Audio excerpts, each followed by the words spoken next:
Marie Taquet, bonjour, présidente fondatrice de l'école Iconoclass. Alors, tu peux nous pitcher un peu Iconoclass ? Bien sûr. Iconoclass, c'est un nouveau genre d'école de commerce qui forme en 3 mois à tous les métiers du business développement qui sont en forte tension en France. Ça s'apparente à des commerciaux. Voilà, l'école est basée à 80% sur de la pratique. Donc, c'est hyper important pour nous que les étudiants pratiquent le métier avant même d'aller sur le marché de l'emploi. Alors, j'ai vu beaucoup de jeunes chez toi. Ils arrivent un peu, j'allais dire, le moral dans les chaussettes. Et puis, ils repartent ravis. Déjà, le premier mois, le deuxième mois, c'est parti. T'expliques ça comment ?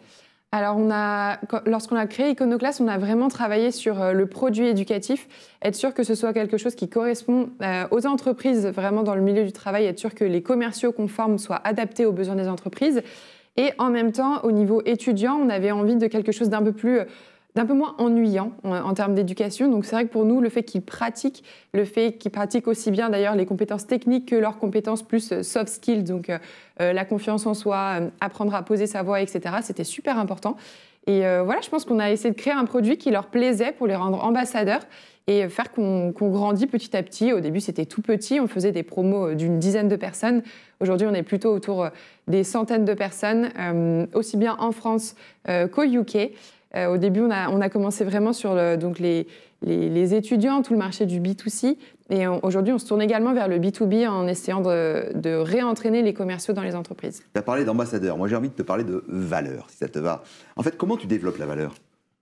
Alors, ça vient vraiment petit à petit. Nous, on a essayé de ne pas brûler les étapes. Comme je te le disais, on a commencé tout petit, avec des petites promos, en essayant de créer le produit avec toutes les personnes qui étaient des acteurs en fait, de la formation. Donc, aussi bien les professeurs qui sont des directeurs commerciaux, les étudiants en comprenant vraiment leurs attentes, et puis ensuite tous les recruteurs qui les verront sur le marché du travail. Iconoclass, cette idée, elle est venue comment ? Elle est venue d'une expérience personnelle où j'ai trouvé que mon expérience en école de commerce était assez décevante. J'ai trouvé ça super long, super théorique, super cher. C'est vrai que tout le monde ne peut pas nécessairement aller... l'école de commerce n'est pas nécessairement accessible à tous. Et en même temps, qui ne te forme pas à un métier qui est opérationnel et en tension. Et donc, je me suis dit, mais toi, pourquoi pas ? T'es salarié ? Oui, j'ai Juste commencé. Juste avant, t'étais où ? Dans quelle boîte ? Alors, juste avant, j'étais j'ai fait Accor, j'ai fait Tiller System, j'ai fait des cabinets de chasse de tête. D'accord. Mais c'est dans le cabinet que je me suis rendu compte. Dit, c'est le moment de créer. Ouais. Et alors, le moment de la bascule dans ce cabinet, il est venu comment ? Alors, moi, le moment de bascule, il est venu un petit peu avant, vraiment au moment où j'ai arrêté, du coup, on n'en a pas parlé, mon école de commerce lorsque j'avais 20 ans, où je me suis vraiment dit, il y a des tas d'intelligence en France et d'ailleurs dans tous les types de pays, mais l'intelligence qui est récompensée en général dans le système éducatif, c'est l'intelligence scolaire, alors qu'on a un tas de jeunes d'ailleurs et de moins jeunes qui ont des intelligences très différentes, mais qui peuvent être utiles dans le business. Donc c'est vrai que moi, c'est vraiment le moment où j'ai quitté mon école de commerce à 20 ans et où j'ai commencé à travailler, où je me suis dit, il y a quelque chose. Justement, tu as un bel exemple pour les jeunes, parce qu'on parle souvent d'adversité, on parle des succès bien évidemment, mais aussi d'adversité. Et les jeunes m'en ont parlé quand je suis venu pitcher, ils m'ont dit comment on peut faire pour lutter contre l'adversité et l'amener vers le succès. En gros, qu'est-ce qu'on a appris de ces échecs ? Qu'est-ce que tu as envie de leur dire à ces jeunes aujourd'hui ? De rien lâcher, jamais. La vie est assez bien faite finalement. Parfois, on a des énormes échecs. Et la France est magnifique. Et la France est magnifique. On a des gros échecs, il faut repartir et finalement, il y a toujours quelque chose de bien qui arrive. Et également de relativiser aussi. Moi, les problèmes qui m'empêchaient de dormir il y a 3 ans ne sont pas ceux qui m'ont empêché de dormir la nuit dernière. Et je pense que on voit ce qui est important en tous les cas en persistant, quoi. Les yeux dans les yeux de la caméra qui est en face de toi, t'as envie de dire quoi ? Si je te dis un mot, talent, c'est quoi ? Adaptabilité. Merci beaucoup, Marie Taquet. Merci Patrice.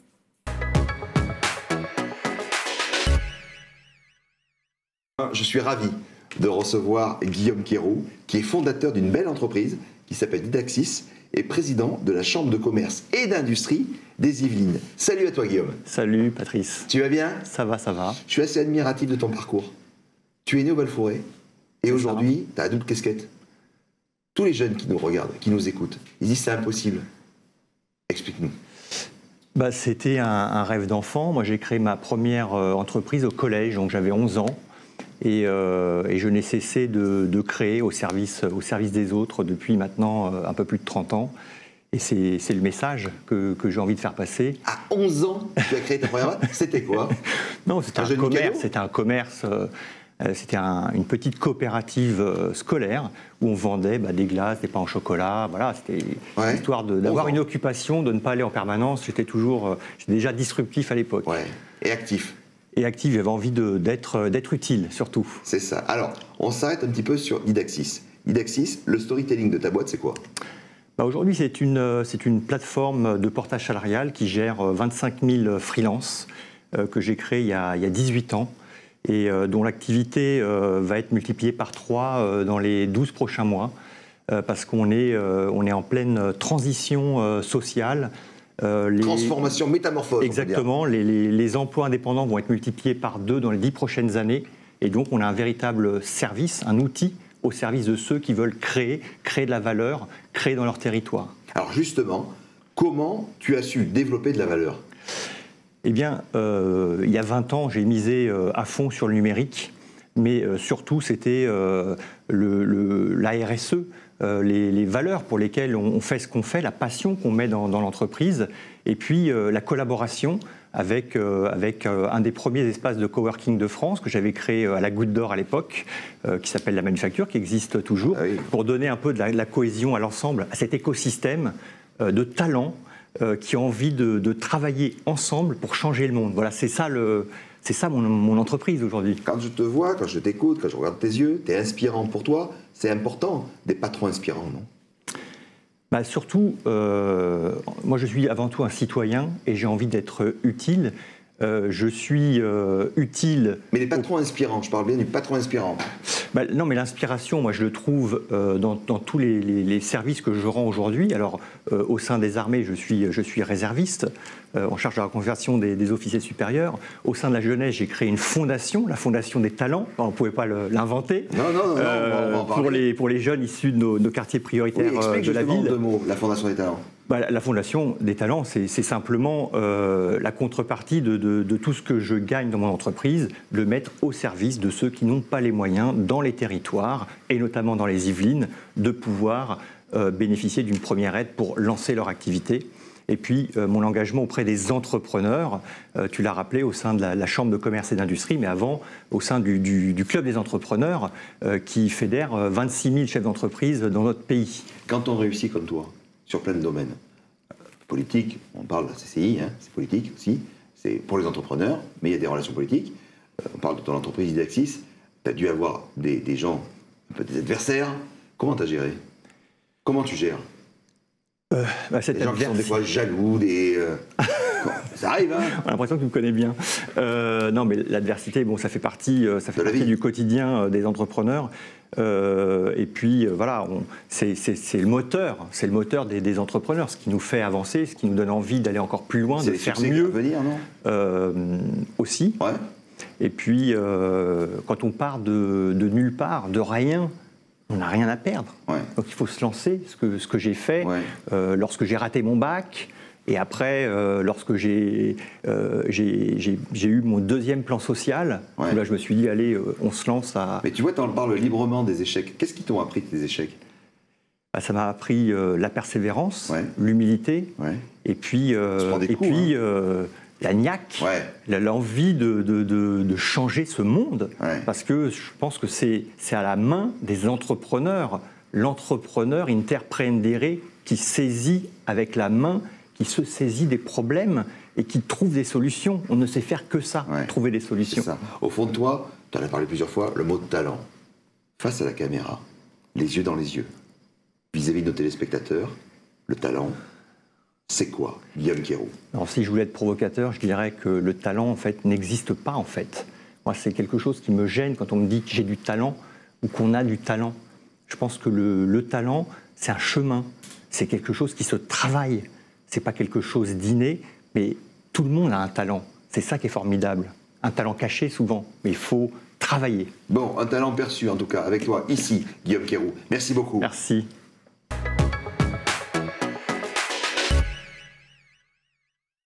Je suis ravi de recevoir un pur Italien qui vient de Turin, avec un cœur gros comme ça, Luigi Boggione, dirigeant d'Akkodis. Salut à toi. Bonjour Patrice. C'est un plaisir de t'avoir. Également, ça fait vraiment très plaisir. Est-ce que tu peux nous présenter Akkodis? Akkodis, c'est l'intégration de deux marques, ce qui était le groupe AKA, qui était acheté par le groupe Adecco, avec donc l'entité d'ingénierie de Adecco, qui est la marque Modis, ça devient Akkodis, et donc nous sommes une entreprise globale de services d'ingénierie qui couvre 30 pays dans le monde, avec 4 milliards d'euros de chiffre d'affaires, et 50 000 collaborateurs, 50 000 talents au service de nos clients. Ça, c'est génial. On s'est connus, tu étais chez AKA. Qu'est-ce que tu as appris de ton expérience AKA? Je dirais deux choses. D'abord, la grande vision d'un entrepreneur et de son frère, donc Mauro Ricci et Jean-Franck Ricci, qui ont créé le groupe AKA. Et puis, ça m'a permis de travailler en France, de sortir un peu du monde automobile franco-italien, de connaître mieux les industries françaises, la largesse, la richesse des savoir-faire français. Très parisien d'abord, mais aussi partout dans les terroirs en France. Donc une grande découverte, l'industrie spatiale, chimique, pharma, les telcos, l'énergie. Il y a tellement de choses à faire, tellement ça à faire. Ça a été chaque jour une découverte, chaque jour un défi, un challenge à prendre. Et il fallait y aller, et à transmettre. Il fallait y aller. Exactement. Tu es italien, mais tu as la France dans ton cœur. Ta vision de la France et de son développement, mon cher Luigi, c'est quoi pour toi? C'est un peu toi, je dirais. Je trouve que c'est la génialité française. J'adore mon pays, je suis italien comme tu le dis, mais quand je suis en France, j'adore le fait que d'abord, il y a quasi une intégration naturelle entre français et italien.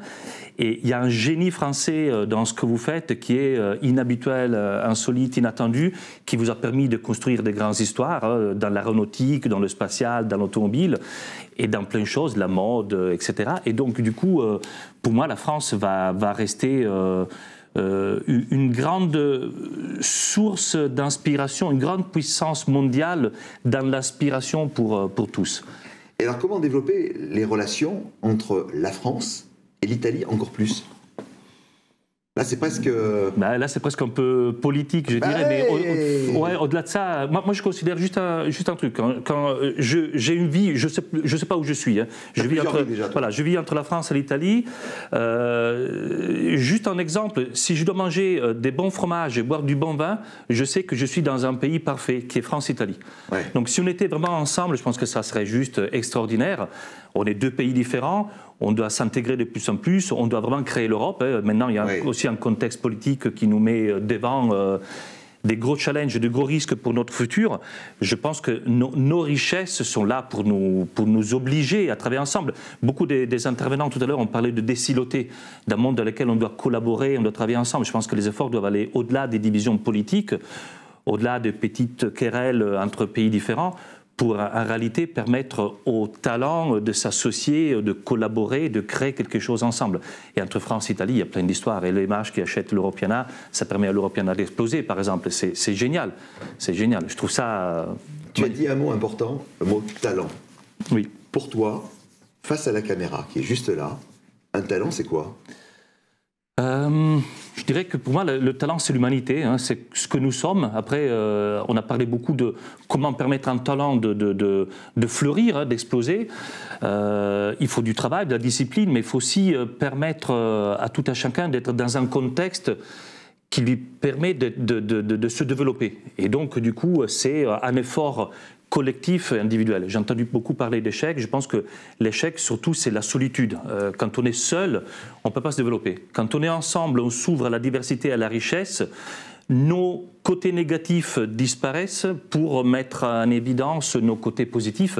Et pour moi, c'est ça le talent. Et puis, on a une expression en Italie, quand on est devant un mur, on dit on jette le cœur au-delà de l'obstacle, on se projette après le mur, on ne sait pas comment on va y arriver, mais on sait qu'on va y arriver. Et pour faire cela, il faut les talents de tout un chacun, des équipes, de l'humanité. On a des challenges énormes.